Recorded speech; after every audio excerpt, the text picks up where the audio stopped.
Amen. Praise the Lord. Purihin po ang Panginoon sa araw na ito. Naniniwala po ako na inihanda na ng Panginoon ang ating mga puso't isipan para po sa pag-receive ng kanyang banal at makapangyarihang salita. Ito pong kanyang salitang ito'y magbibigay ng nourishment sa ating mga spiritual life. At naniniwala po ako mga kapatid na kung saan kailangan pong kumakain, nagiging nourished ang ating spiritual life. Katulad din naman ng pagkakaroon ng healthy na pangangatawan natin. Napaka-importante po nun. But the Lord said in Matthew 4:4 na hindi lamang sa tinapay na bubuhay ang tao, kundi sa bawat salita na namumutawi sa bibig ng ating Panginoon. So ngayong araw na ito, pagsalusaluhan po natin itong napaka-importanting topic natin ngayon. Tayo po ay nasa series break natin, and let's end this month with a bang. Naniniwala po ko na kung saan tayo po ay tuturuan ng Panginoon at tutulungan tayo ng Panginoon na patuloy na magbago. I believe na lahat po ng maririnig natin ngayon, grabe, invite mo yung mga kaibigan mo, yung mga mahal mo sa buhay, lahat ng nais mo na magkaroon ng matinding pagbabago, nais mong mabago yung buhay nila, yung kanilang isip, yung kanilang pamumuhay, yung kanilang ginagawa. I-share mo itong video na ito, itong link na ito, at naniniwala po ko na ito magbibigay sa atin at sa lahat ng napaka-importanting breakthrough na hinihintay natin sa ating buhay. So let's get started. Brian Tracy once said that the great breakthrough in your life comes when you realize that you can learn anything you need to learn to accomplish any goal that you set for yourself. Yung great breakthrough sa buhay natin, dumadating the moment na ma-realize natin na kaya nating matutuhan yung dapat nating matutuhan para maka-accomplish tayo ng mga goals natin sa buhay. Kaya lang ang tanong, kasi kaya ba natin maunawaan ito? Kasi minsan the only limit is your limit. The only limit is your limit. Malilimitahan lamang yan kapag limitado tayo na tingin natin, hindi ko na yata matututuhan to. Ang tawag po doon mga kapatid ay fixed mindset. Compared po sa growth mindset na kung saan kaya kong ma-overcome ito, kaya kong mag-grow, kaya ko pang magkaroon ng breakthrough, kaya ko pang makabangon, kaya ko pang magtagumpay, kaya ko pang magbago. Kaya nga po ang tanong ngayon, what do I need to learn to accomplish this dream, to accomplish this goal, para magkaroon ng malaking pagbabago sa aking buhay? Again, the great breakthrough in your life comes when you realize that you can learn anything you need to learn to accomplish any goal that you set for yourself. Ngayon ang tanong, ano ba ang dapat kong matutuhan pagdating sa breakthrough? Ito yung pag-uusapan po natin ngayon. Ito yung matututuhan natin. At the same time, ito yung magdadala ng matinding pagbabago sa ating buhay. I want you to open your Bible with me in Judges chapter 8, verse 4.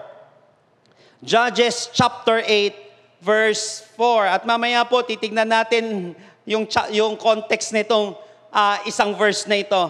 Judges chapter 8, verse 4. Then Gideon and the 300 men who were with him came to Jordan and crossed over, exhausted, yet still pursuing. Then Gideon and the 300 men who were with him came to the Jordan and crossed over, exhausted and still pursuing. So join me in our message today entitled The Aim of Breakthrough. The Aim of Breakthrough. What is the aim of breakthrough? Or what is the AIM of breakthrough? Number 1. Tignan po natin ulit dito sa verse 4. Diba sinabi ko kanina, the only limit is you. Pero the moment na kung saan ma-realize natin na pwede pala akong matuto, pwede kong malaman ito, pwede kong matuklasan ito, dun darating yung matinding breakthrough sa ating buhay. So anong dapat nating matutuhan dito at malaman? Kailangan maunawaan natin yung aim ng breakthrough. Number 1, o letter A. Verse 4, Then Gideon and the 300 men who were with him came to the Jordan and crossed over, exhausted, yet still pursuing. Number 1, accept a challenge. Accept a challenge. Napaka-importante po ng challenge. Kinakailangan maunawaan ng isang tao na bago ka magkaroon ng breakthrough, dapat tinatanggap mo muna yung mga challenges na ito na dumarating sa iyong buhay. A challenge is something new and difficult which requires effort and determination. Pag sinabing challenge, ito yung something new and difficult. Bago siya pero mahirap. Iba yung bago, tapos madali. Pero iba yung bago, tapos mahirap. Ibig sabihin nun, challenge siya kasi nagre-require siya ng great effort and determination. Now, two things na kinakailangan maunawaan natin pagdating sa pag-accept ng challenge. First, accepting a challenge is daring. Again, accepting a challenge is daring. Pag sinabing daring, ang ibig sabihin nito, boldly unconventional. Boldly, ibig sabihin kakaiba siya pero may tapang mo na haharapin yung bagay na ito. Ang conventional way is dapat lamang ka ng sundalo. Yun ang conventional. Kung ang kalaban mo ay 500, dapat man lang 600 ka. O dapat man lang 1,000 ka. That's the conventional way. Pero dito, Gideon and the 300 men who were with him came to the Jordan and crossed over, exhausted, yet still pursuing. Litin ko, ang conventional way, dapat lamang ka ng sundalo. Kaya nga, daring itong ginawa nila. Why? Boldly unconventional ito. Ito yung challenge ni Lord, nakakaiba, pero nakakakaba. Ito yung challenge, itong challenge na ito ng Panginoon ay kakaiba at the same time nakakakaba. Kaya nga yung mga duwag, umuwi. Let's look at the context. Balik lang tayo ng isang chapter dito. Tingnan nyo itong maigi. Napakaganda nito. Judges chapter 7, verses 1 hanggang 3. So Jerubbaal, that is Gideon, and his army got up early and went as far as the spring of Harod. The armies of Midian were camped north of them in the valley near the hill of Moreh. Ito na, verse 2. Tingnan nyo ba? The Lord said to Gideon, "You have too many warriors with you." Dami kang sundalo. Sabi niyang ganon. "If I let all of you to fight the Midianites, the Israelites will boast to me that they saved themselves by their own strength." Pag tinalo nyo yan, pwede kayo maglabang eh. Pwede magyabang itong mga taong ito na, kaya ko natalo yan dahil sa aking sarili. Sabi ni Lord, eto na. Ito yung challenge niya. Verse 3. Therefore, tell the people, whoever is timid or afraid may leave this mountain. Sabi niyang ganon. And go home. Lahat ng kinakabahan, tapos natatakot, pauwiin mo na. Sabi niyang ganon. So, 22,000 of them went home, leaving only 10,000 who were willing to fight. So from 22,000 hanggang 10,000 warriors. Dito sabi niya, pauwiin mo na yung duwag. Kasi mahirap talagang kasama yan. Maniwala kayo. Mahirap makapasok ng promised land. Kaya kabilin-bilinan ng Panginoon bago pumasok ng promised land. You need to be courageous. You need to be strong. Kasamahan ko naman kayo eh. Kaya lang minsan, walang tamang motivation sa taong ayaw talagang ma-motivate. Wala. Kaya from 22,000 to 10,000 warriors, yun ang nangyari. Ibig sabihin, 32,000 sila. Umuwi yung 22,000. Grabe. So 22,000 of them went home, leaving only 10,000 who were willing to fight. Now, verses 4 hanggang 11. Tignan natin itong mga susunod na pangyayari. Chapter 7 pa rin. But the Lord told Gideon, "There's still too many." Nako, pambihira, sabi sa iyo eh. Kailan tumanggap ka ng challenge? Marami pa yan. Sabi ni Lord, yung 10,000, madami pa yan. Conventional ha, sinabi ko, mas marami dapat. Sabi ni Lord, dami pa yan. Compared sa kalaban. There's still too many. Bring them down. Sabi nga ganon. To the spring, and listen, I will test them to determine who will go with you and who will not. Isa, isa ito sa mga pamantayan ko pagdating sa leadership, napaka-importante rin ng test eh. Kasi hindi lahat makakasama mo at pasasamahin sa'yo ng Panginoon pagdating sa rurok ng tagumpay. Darating ang panahon, I will test them to determine who will go with you and who will not. Verse 5, when Gideon took his warriors down to the water, the Lord told him, divide the men into two groups. In one group, put all those who cup water in their, sinabi dito, again, divide the men in two groups. Sabi niya gano'n ng Panginoon. In one group, put all those who cup water in their hands and lap it up with their tongues like dogs. In the other group, put all those who kneel down and drink with their mouths, with their stream. Sabi niya gano'n. Eto na, tingnan niyo yung 6. Only 300 of the men drank from their hands. And the others got down on their knees and drank with their mouths in the stream. Yung iba, sabi niya gano'n, yung iinom sa kanilang kamay, sila yung kukunin mo. Tapos yung iinom sa pamamagitan ng kanilang bibig,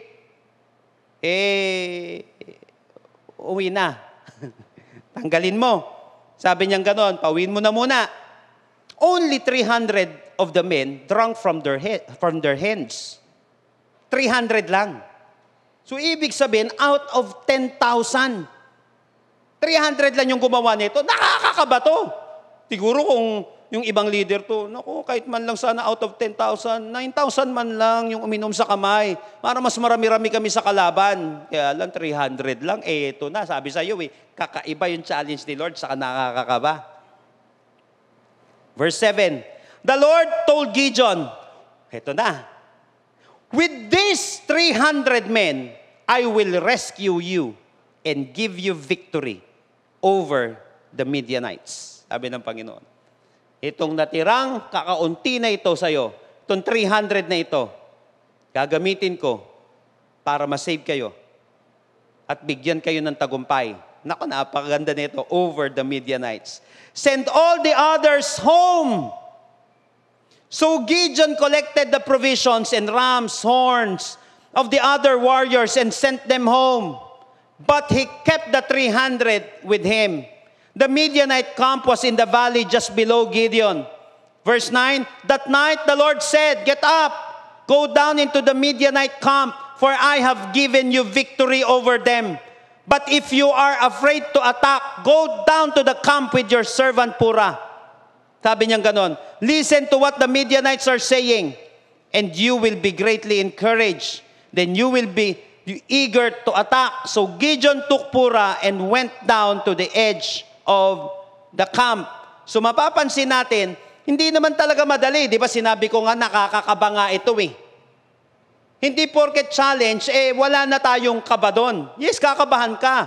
Pero ang mga nagtitake ng challenge, pambihira, hindi basta-basta ito. Accepting a challenge is daring, boldly unconventional. Nilalagyan mo lang talaga din ng tapang eh. Remember, the challenges are an opportunity to test you and to rise to the next level.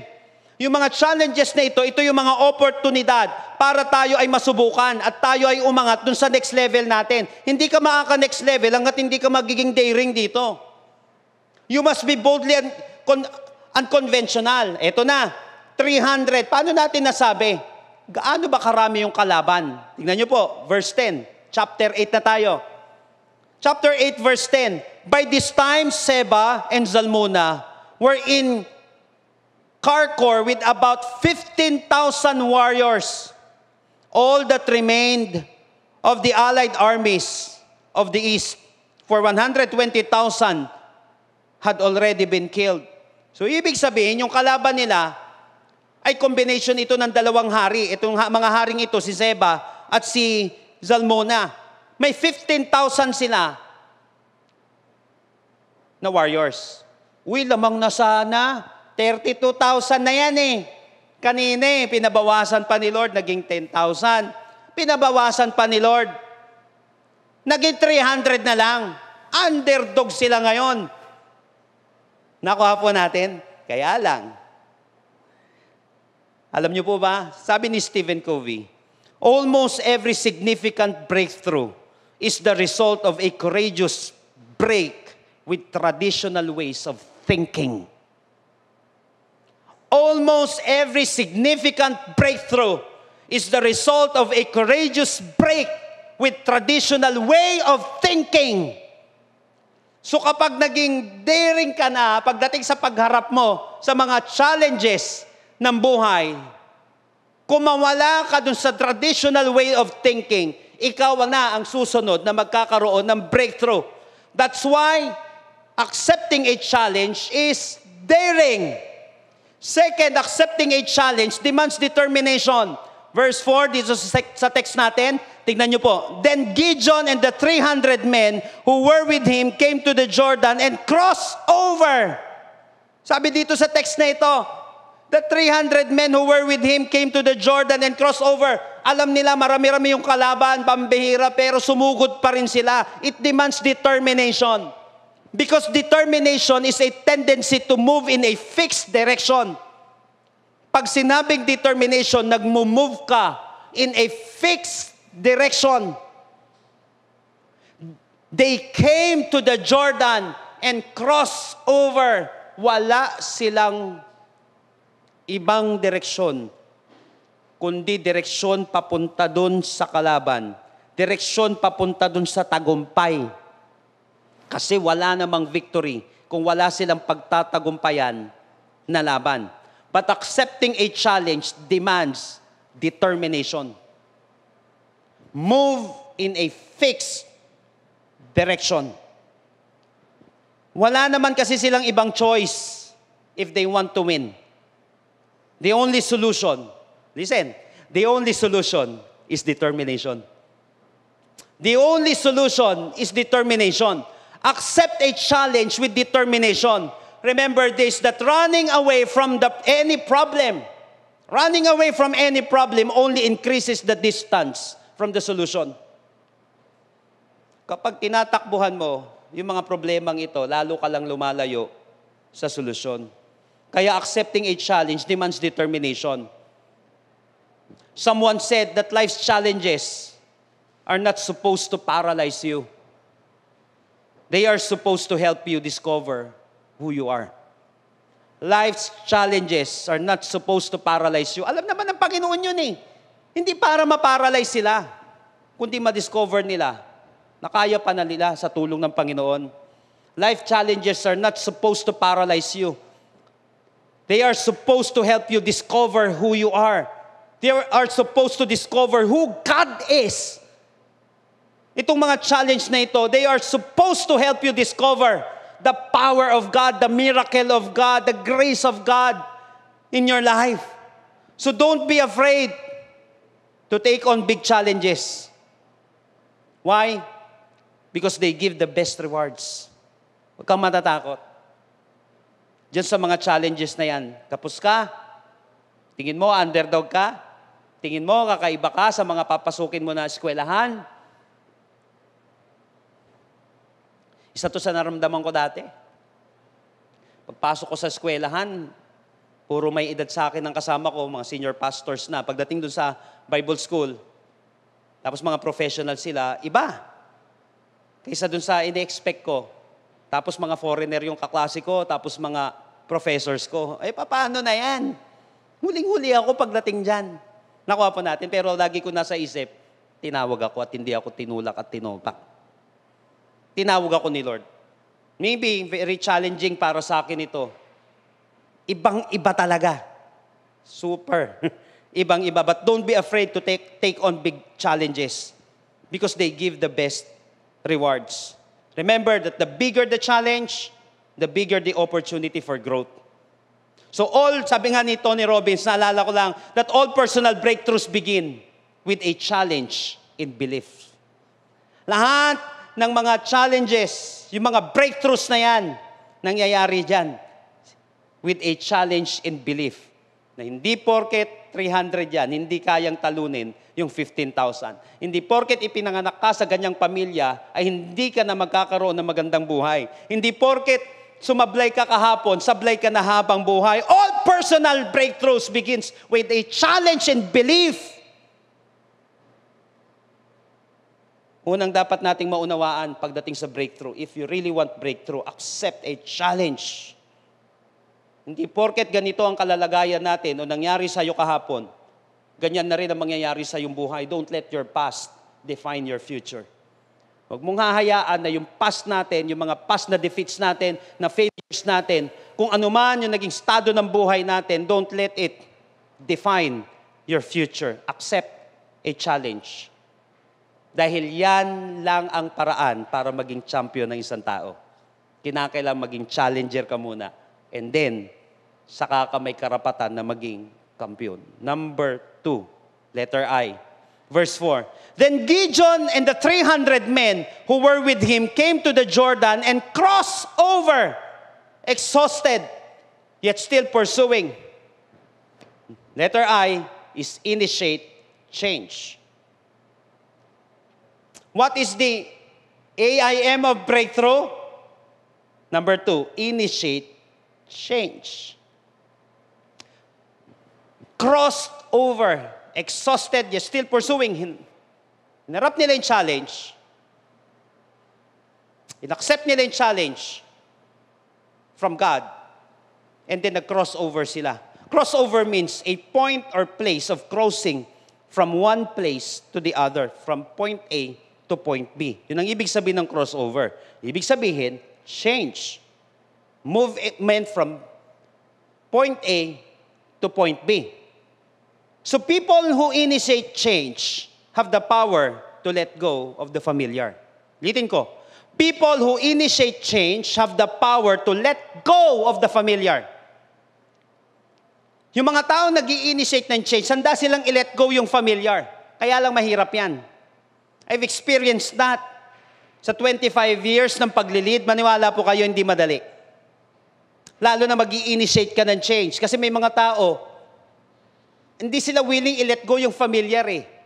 Yung kaugalian dati. Kaya nga marami mga organizations, even churches, hindi talaga uusad. If you're not willing to let go of the familiar, taglagi mong gagawin yan, walang mangyayari. Sa organizations natin, sa buhay natin. But people who initiate change have the power to let go of the familiar. Kasi from point A to point B siya eh. Ito maganda dito. Change has 2 crucial requirements.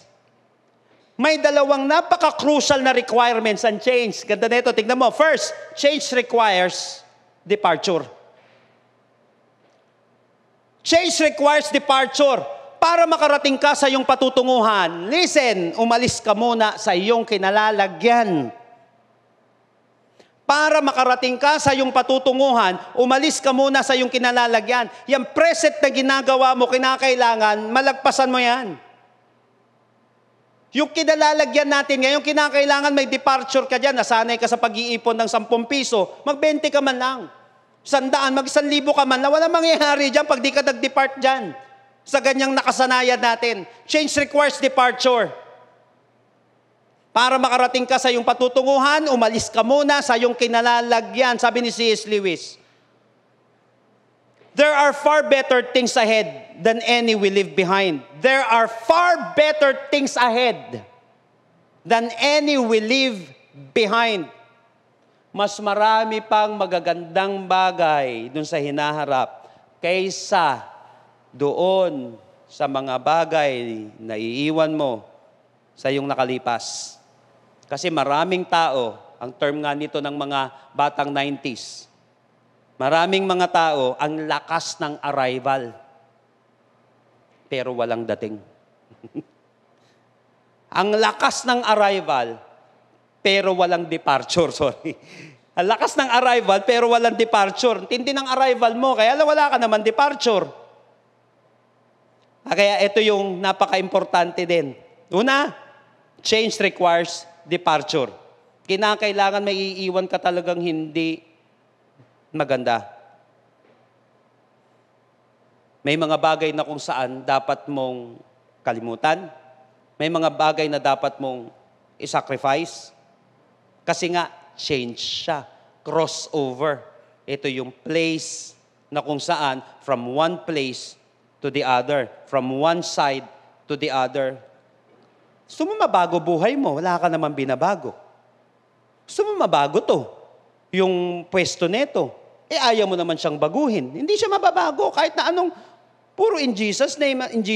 Minsan kahit puro ka hallelujah, praise the Lord, walang mangyayari. Dakutin mo, lagay mo dyan. Nakuha po natin yon. So napaka-importante that you must initiate change. Hindi pwedeng puro arrival lang tayo. Hindi pwedeng puro forma lang tayo, tapos wala naman tayong departure. Hindi pwede yon. Second,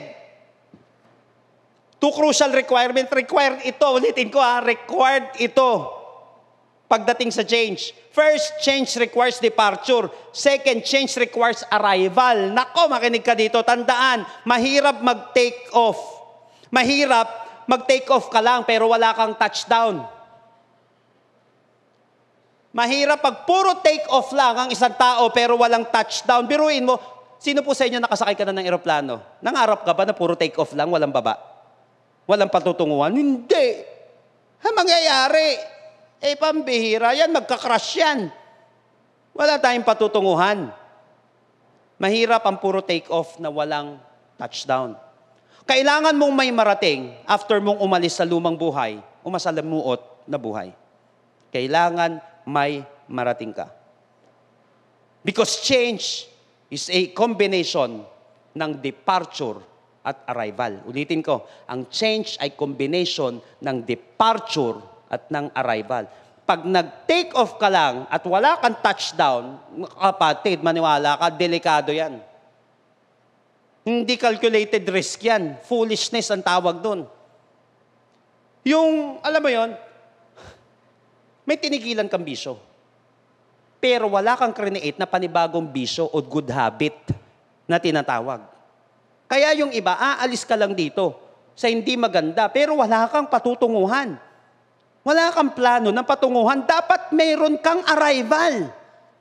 Hindi sapat na puro departure lang. Hindi, babaguhin ko to. Anong papalit mo na mas maganda? Kasi maniwala ka. Baka hindi mo kayanin yan. Nakuha po natin yon. O kaya baka mainip ka. O kaya baka bumalik ka na lang din. Kasi mahirap yung puro take off. Pag wala tayong touchdown, ang change ay combination ng departure at arrival. Then Gideon and the 300 men who were with him came to the Jordan and crossed over from one side to another. Ngayon ang tanong, bakit ba maraming tao ayaw ng change? Bakit kaya? Maraming tao, maraming grupo, maraming mga leaders. Bakit kaya maraming mga tao ayaw ng change? Bakit maraming tao hindi tinatapos yung requirement ng change? Ibig sabihin, departure saka arrival. Yung iba, depart lang ng depart, pero walang arrival. Bakit kaya maraming mga taong ganon? Because, take note, any change is always accompanied by discomfort. Any change is always accompanied by discomfort. Uncomfortable ang pagbabago. Kaya hindi pwede na puro comfort lang. But remember this, today's comfort is required, or today's discomfort is required for tomorrow's comfort.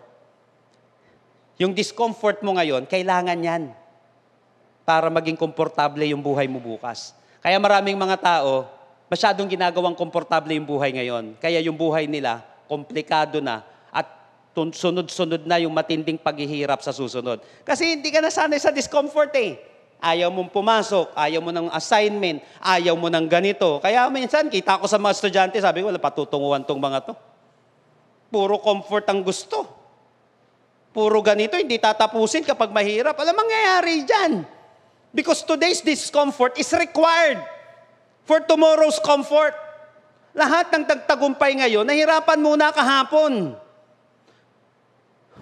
Brian Cagney greatly said, a comfort zone is the most dangerous area anyone can stay in. Ulitin ko, a comfort zone is the most dangerous area anyone can stay in.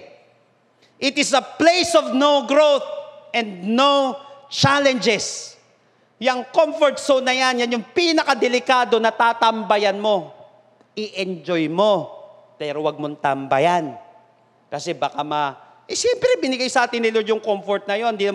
Wala naman masama na i-enjoy yan. Ang problema, pag nag-enjoy ka na lang yan, sa kakarampot na yan, o minsan nga ang pinakamatinding tagumpay pa ang pinakamatinding kalaban pa ng tagumpay mo bukas, yung tagumpay mo ngayon. Kasi wala na eh. Tingin mo, okay na to eh. Tingin mo yun, nagbabago panahon. Baka bukas makalawa, mapuno ka ng regret. A comfort zone is the most dangerous area anyone can stay in. Huwag mong tatambayan yan, yung comfort zone na yan. Ni-enjoy lang yan, pero hindi yan tinatambayan. Napakadelikado ng comfort zone pag dyan ka tumambay. Again, today's discomfort is required for tomorrow's comfort. Kaya marami ayaw ng pagbabago kasi ang change is accompanied by discomfort. Laging mahirap yan. But remember this, yes, change is painful. But nothing is as painful as staying stuck somewhere you don't belong. Yan mas mahirap. Na-stuck ka na lang sa isang lugar na hindi ka naman belong doon. Minsan may napanood ako isang pamilya na bakasyon sila sa isang resort. Di maganda. Kaya lang na-stuck na sila doon, di na sila makalabas. Yung parang doon na sila tumatanda, parang doon na yun na nangyari sa kanila, doon yung pinakamatinding dilubyo na naranasan nila. Okay yun, nag-enjoy ka, kaya na-stuck ka doon. Nothing is as painful as staying stuck somewhere you don't belong. Tandaan, hindi ka bagay sa masalimuot na buhay. Ulitin ko, hindi ka bagay sa masalimuot na buhay. John F. Kennedy once said, "Change is the law of life. And those who look only to the past or present are certain to miss the future." Change is the law of life, and those who look only to the past or to the present are certain to miss the future. Mamimiss mo yung future na yan, kapatid. Pag dyan ka lang nakatingin sa past mo at sa present mo. Kaya, listen, ang pangarap ay hinaharap. Why? Kung hindi mo ito aabutin, hindi mo ito aabutan. Remember, your dream won't chase itself. Yung pangarap mo, hindi niya hahabulin yung sarili niya. So get moving or get left behind. Get moving or get left behind. So napaka-importante ng pag-crossover na ginawa nila. Napaka-importante ng change. Ulitin ko, ang pangarap ay hinaharap. Kung hindi mo ito aabutin, hindi mo ito aabutan. So we have no other choice in life. If you want breakthrough, wala kang ibang choice but to change. Because the only constant in this world is change. Kapag hindi tayo nagbago, pag hindi ka nagbago, maniwala ka, mapag-iiwanan ka. Mananatili kang luma. Lumilipas ang isang tao. At baka ka kumupas. Kapag hindi ka nagbago, mapag-iiwanan ka. Tandaan mo, lumilipas ang panahon. Kabiyak ng ating gunita. Panapanahon ang pagkakataon. Maibabalik ba ang kahapon?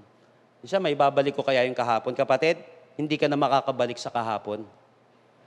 Pero pwede kang gumawa ng magandang bukas. Paano? Magbago ka na ngayon. Hindi ka na makakabalik dyan sa kahapon na yan. Sira na yan, nawasak na yan, nadungisan na yan. Past is past. Hindi ka na makakabalik sa kahapon, pero pwede kang gumawa ng magandang ngayon, kaya magbago ka na ngayon. Initiate change. Magkusa ka magbago. So walang ibang gagawa niyan. Kahit gusto ng ibang tao, kung ayaw natin, babalik at babalik tayo dyan, kapatid, sa putikan. Magkusa tayong magbago. Ulitin ko, hindi bagay sa'yo ang masalimuot na buhay. Initiate change. Kung walang may gusto, gustuhin mo. Unahan mo. Kung nahirapan ng iba, pwede mahirapan. Kaya maganda yung susunod natin. Last but not the least, verse 4. Then Gideon, eto na, and the 300 men who were with him came to the Jordan and crossed over. Ito, tignan nyo. Exhausted, yet still pursuing. Ang bigat nito, tingnan niyo ba, exhausted yet still pursuing. What is the aim of breakthrough? What is the AIM? Accept a challenge, initiate change. Pangatlo, letter M, make a commitment. Make a commitment. Pagdating sa commitment, dalawang importanteng bagay dito sa passage na ito. First, commitment is exhausting. Tingnan niyo to. Exhausted yet still pursuing. Remember, ang commitment ay nakakapagod. Dapat malinaw siya. Pag nag-commit ka sa isang trabaho, dapat malinaw sa'yo, mapapagod ka dyan.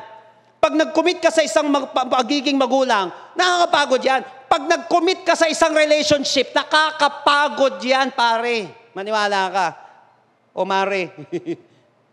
Nakakapagod yan. Kapag nag-commit ka sa pag-aaral, exhausting yan.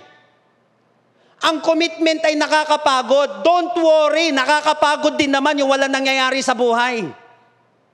Nakakapagod din naman yung baon ka sa utang. Nakakapagod din naman yung lublob ka sa kasalanan.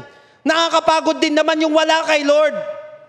Ang buhay ay nakakapagod. Pipiliin mo na lang kung saan ka mapapagod. Sa paggawa ng mabuti o sa paggawa ng masama. Sa kamunduhan o sa kabanalan. Sa kasipagan o sa katamaran, sa pag-aayos ng buhay o sa pagsisira ng buhay, sa pag-angat o sa pagbagsak. Mamili ka na lang kung saan ka mapapagod. Because commitment is exhausting. Piliin mo kung saan ka mapapagod. Napagod ako dati, katatambay, maniwala ka. Pag mo nang subukan. Tapos yung wala na pag-iiwanan ka na, nakakapagod din pala magbilang ng poste. Nakakapagod din pala yung maghapon ka. Na sinasayang mo yung buhay mo sa bisyo. Nakakapagod din pala yon. So, nakakapagod. Gumawa na mabuti.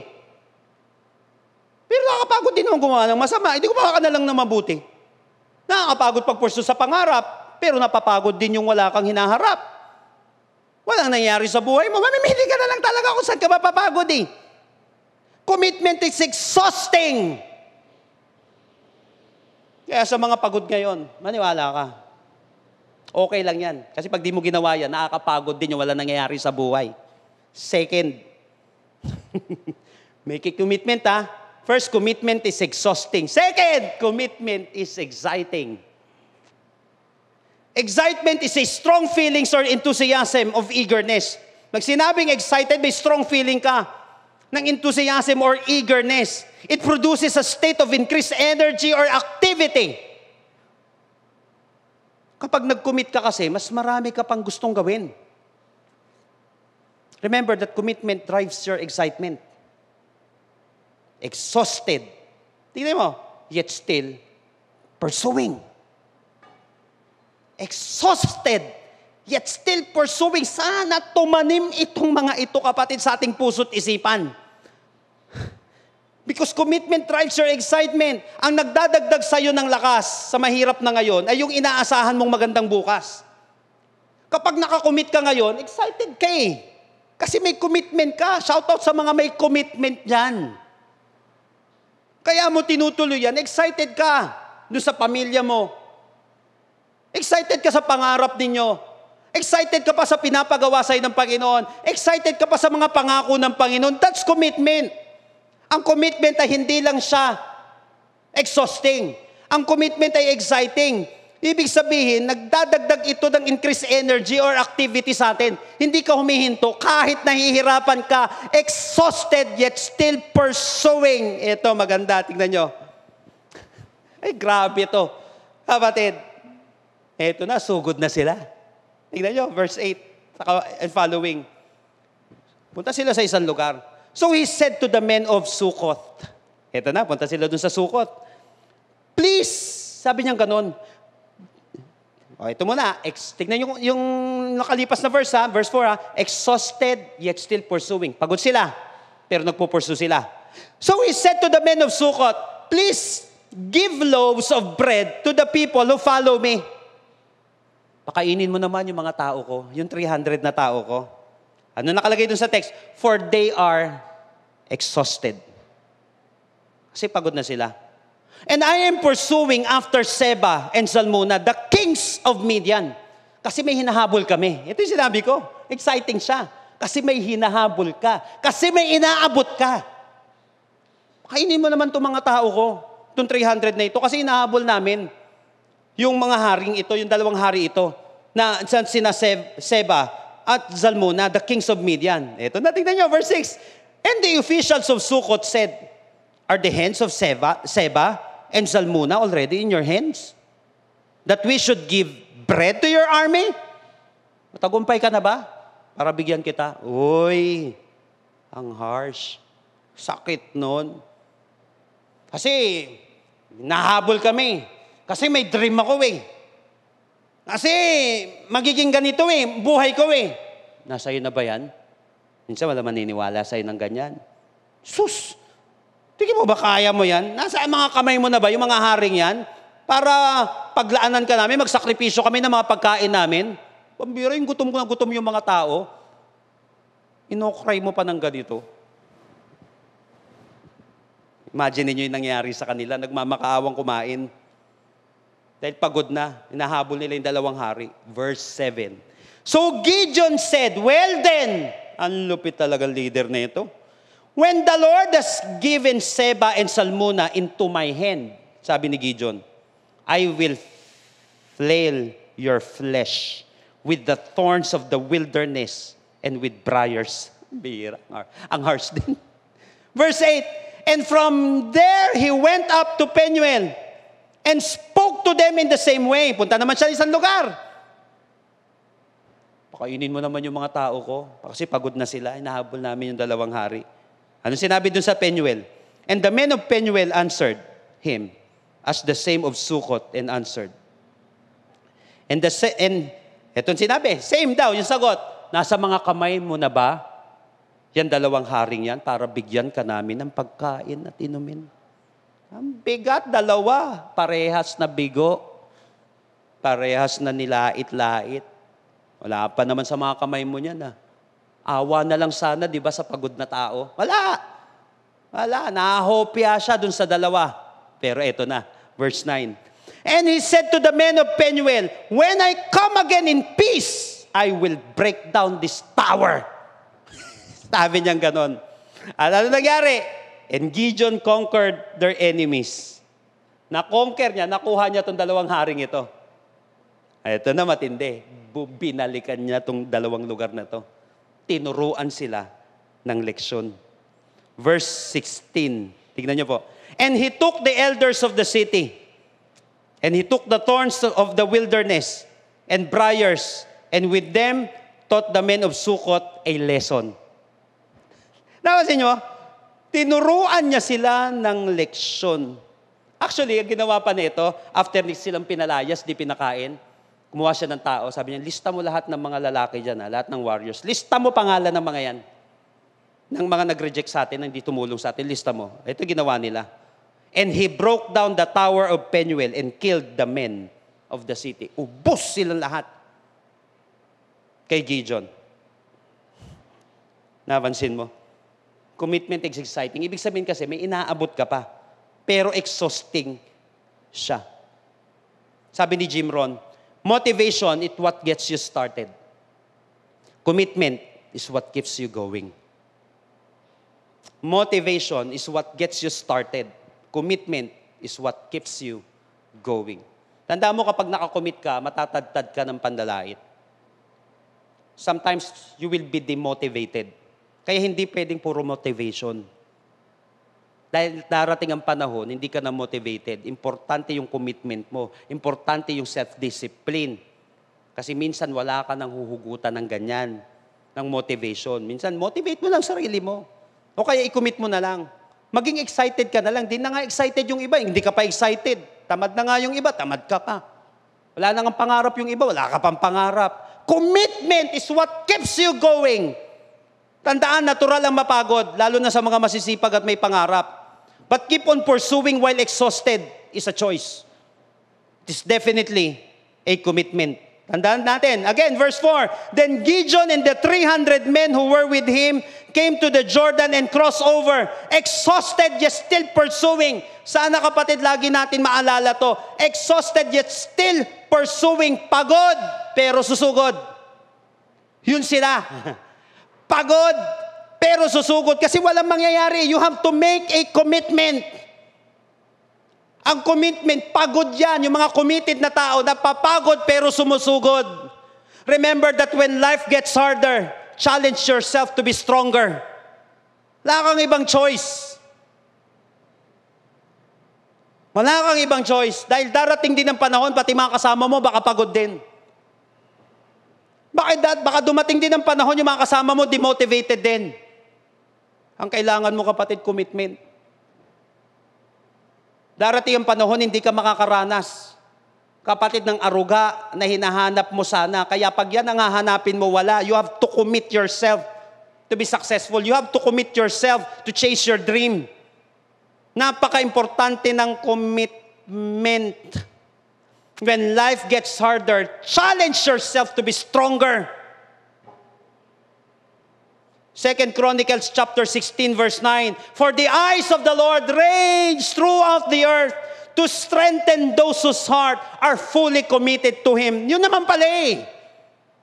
Grabe, may makukuha palang lakas yung mga taong nakikita ni Lord na committed sa Kanya. Kaya exhausted yet still pursuing. Remember, naka-zoom in ang mata ni Lord sa mga pagod pero susugod. For the eyes of the Lord range throughout the earth to strengthen those whose heart are fully committed to Him. Ulitin ko, naka-zoom in yung mga mata ni Lord sa mga pagod pero sumusugod. Sa mga puyat pero bumabangon. Sa mga nasaktan pero lumalaban.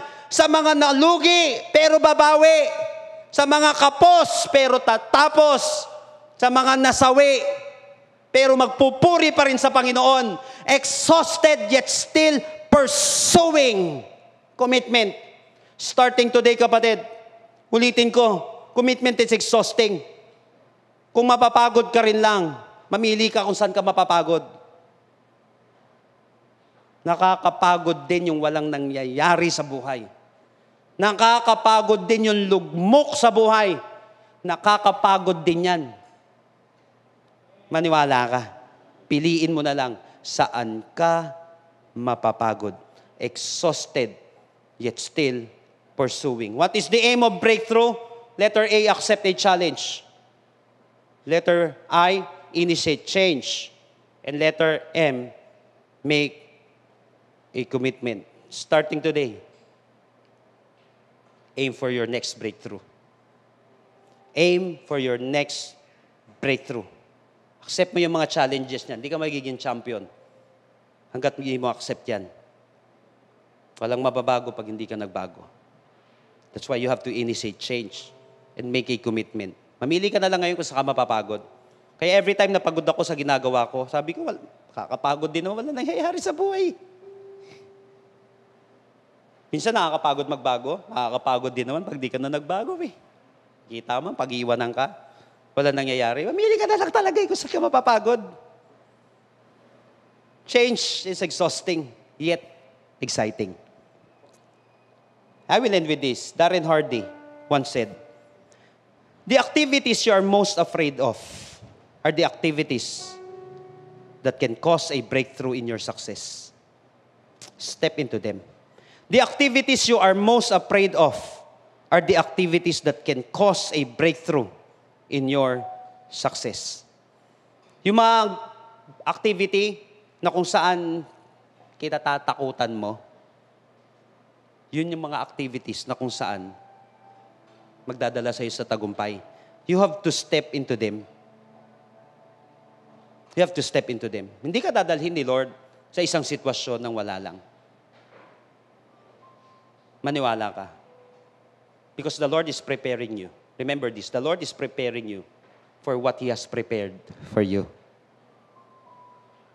Magaling magplano si Lord. May inihanda na sa iyo ang Panginoon.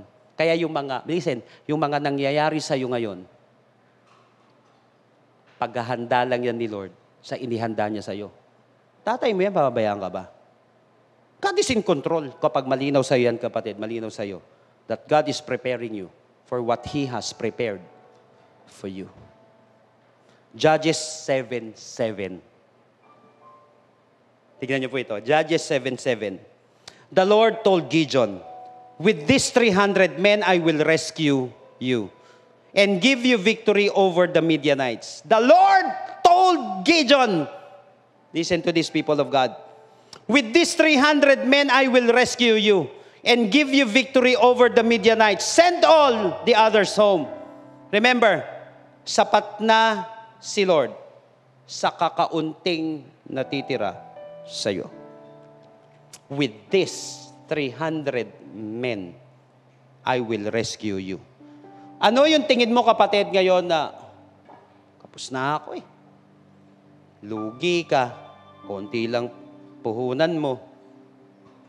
Laka ng nanay, tatay. Buti pa sila may kapatid, lakang kapatid. Wala kang ganitong gadget. Wala ka. Ang problema sa'yo, kapatid, nahanap mo yung wala ka. Maximize mo yung meron ka. Una, may mga natitira pa sa'yo, kapos ka lang, pero hindi ka pa ubos. Pangalawa, may Diyos ka sa buhay eh.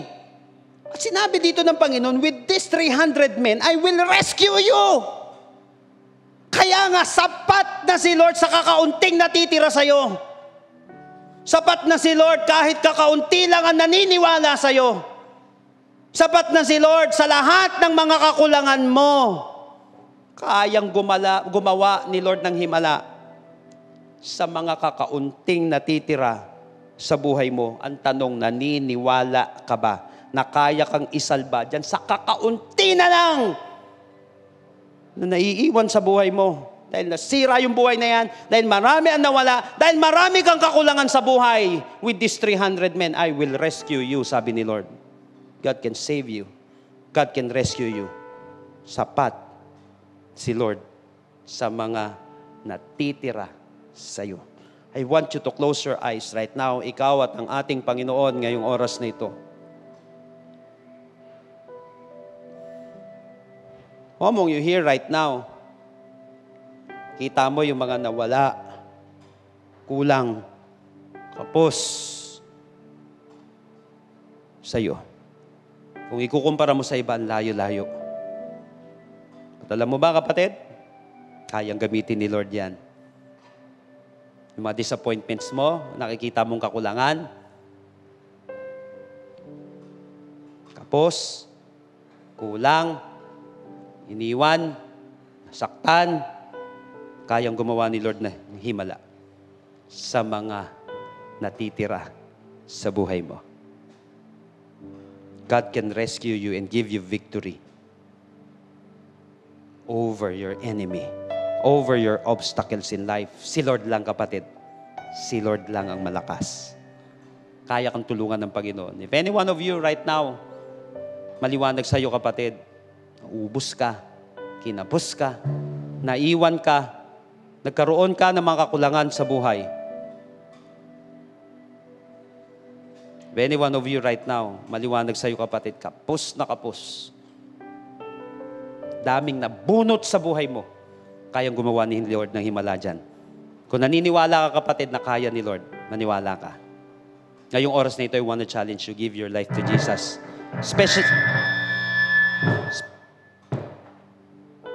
Especially if this is your heart's desire right now, if this is your situation. Ngayong oras na ito, kapatid, I want to challenge all of those people na kung saan nagkaroon ng matinding damage sa kanilang puso, sa kanilang isipan, sa kanilang buhay. At sinasabi mo, paano ako makakapagsimula? Kapatid, magsimula ka sa kung anong natira sa'yo. Si Lord ang pupuno dyan sa mga kakulangan na yan. Kaya ni Lord mag-fill sa mga kakulangan yan. Kaya ni Lord. Sabi ni Blaise Pascal at ni St. Augustine, there is a God-shaped vacuum in every human heart that only God can fill. Laging kulang, laging kapos. Dahil si Lord ang pupuno. Dahil si Lord ang kayang pumuno. Sino dito ngayon gusto mo, kapatid, na punan ng Panginoon ang iyong kakulangan? There's an emptiness inside of you na kung saan ipinapanalangin mo, Lord, punan mo po itong emptiness na ito na nararamdaman ko ngayon. If you're this person right now, I want to challenge you, give your life to Jesus. Mananalangin tayo ngayong oras na ito, kapatid. And I believe that after this prayer, your life will never be the same again. Pray this prayer with me right now. Tell it to Jesus. Lord Jesus, Lord Jesus, come into my life. come into my life. I surrender my heart to you. I surrender my heart to you. I admit that I'm a sinner, I admit that I'm a sinner, but I believe that you are my Savior. but I believe that you are my Savior. Starting today, Starting today, be the Lord of my life. be the Lord of my life. Save me. Save me. In Jesus' name, In Jesus' name. Amen. Amen. Kapatid, kung ipinanalangin mo ito ng buong puso, ng buong kaluluwa, maniwala ka, kayang punan ni Lord lahat ng kakulangan mo sa buhay. Si Lord lang, sapat na. With all these 300 men, I will rescue you and give you victory over the Midianites. Sabi ng Panginoon. Kayang gumawa ni Lord sa lahat ng kakapusan mo ngayon. Kayang gumawa ni Lord ng himala sa mga kakulangan mo ngayon. If you believe that right now, simulan mong manalangin. Simulan mong umasa sa Panginoon. I will give you, kapatid, 30 seconds ngayong oras na ito in 1 minute. Or 1 minute. Ikaw at ang Panginoon ngayong oras na ito. Ikaw at ang Panginoon. Father in heaven, I lift up to you these people. In the name of Jesus. I lift up to you my brothers and sisters right now na mga nakaranas ng kakapusan, ng kakulangan, sa mga iniwan, sa mga nasaktan ng todo, Panginoon, at hindi alam kung ano mangyayari sa kanilang bukas. Thank you, Lord, kasi kaya mo magsimula sa mga kakarampot na naiwan sa amin. Kaya mo magsimula sa tingin ng tao, tingin namin, Panginoon, na parang kapos o kulang. Kaya mo magdulot ng tagumpay sa mga kakapusan na yan. Lord, I pray for your miracle right now. For these men and women, Lord, na umaasa sa'yo. Sa mga taong ito, Panginoon, na inalipusta. Sa mga taong ito, Panginoon, na nasaktan. Sa mga taong ito, nasaktan pero umaasa sa'yo. Sa mga taong pagod pero susugod. In the name of Jesus. In the name of Jesus. Come on, just come to Jesus right now. Lapit sa Panginoon. Sa mga pagod, simulan mong sumugod. Sa mga nasaktan, patuloy kang lumaban. Sa mga nalugi, kapatid, makakabawi ka. Sa mga kinapos, makakatapos ka. Sa mga nasawi, magpatuloy ka magpuri sa ating Panginoon. Lord, I pray for your breakthrough right now. For everyone in the name of Jesus. I pray for breakthrough in the name of Jesus. Lord, I speak for healing. I speak for breakthrough. Lord, I pray for miracle, Lord. I pray, God, for provision. In the name of Jesus, gumagawa ang himala, ng himala ang Panginoon sa iyong buhay. Gumagawa siya ng himala sa iyong pinagdadaanan ngayong oras na ito. Sa lahat ng naniniwala, patuloy ka magpuri sa ating Panginoon. That God can turn around your situation. God can make a change. God can give you breakthrough right now. In the name of Jesus, God is healing someone. God is touching someone right now. God is giving you hope right now. In the name of Jesus. Oh Lord, just come to Jesus right now in the name of Jesus. Come. Oh Lord. Oh Jesus. Come to Him. Exhausted yet still pursuing.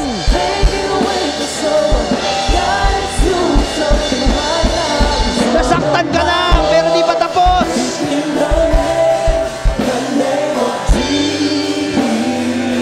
May ginagawa ang Panginoon sa iyong buhay. Huwag kang susuko. Oh Lord, tuloy kang umasa sa ating Panginoon.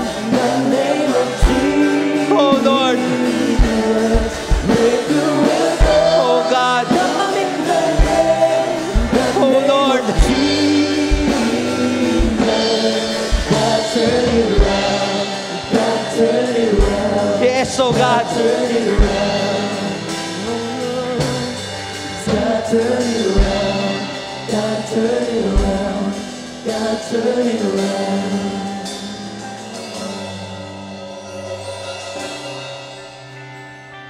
Exhausted, yet still pursuing. And the Lord told Gideon, with these 300 men, I will rescue you and give you victory. Sapat na si Lord sa kakaunting natitira sa iyo. Sapat na si Lord sa kahit na kakaunti lang na sumasama at naniniwala sa iyo. Kayang gamitin ni Lord ang kakapusan mo para magkaroon ka ng kasaganaan at tagumpay sa buhay. Maniwala ka. Kayang gumawa ni Lord ng himala dati. At patuloy siyang gagawa ng himala hanggang ngayon. Sa buhay natin, sa mga taong nagpapatuloy, kahit na pagod. Sa mga taong nagpapatuloy, kahit na nahihirapan. Deserving mo, kapatid. Ulitin ko, hindi bagay sa iyo masalimuot na buhay. Nais kang palayain ng ating Panginoon dyan. Salamat po, Panginoon, sa iyong mga salita na patuloy na nagbibigay ng gasolina sa amin, Panginoon, para magpatuloy. Salamat dahil may mga nakarinig na yung salita ngayon, Lord, na gumagawa ka ng himala sa kanyang buhay. Dagdagan mo po ang aming pananampalataya at naniniwala ako, Panginoon, na hindi ka patapos sa magandang plano mo sa aming buhay. Salamat po. Ngayong oras na ito, kapatid, selyuhan natin lahat ng napakinggan mo. Pag manakaw ito ng kaaway, may magandang plano sa iyong Panginoon. Mahal ka ng ating Panginoon, kapatid. Magpatuloy ka. May maganda siyang plano sa lahat ng ginagawa mo ngayon.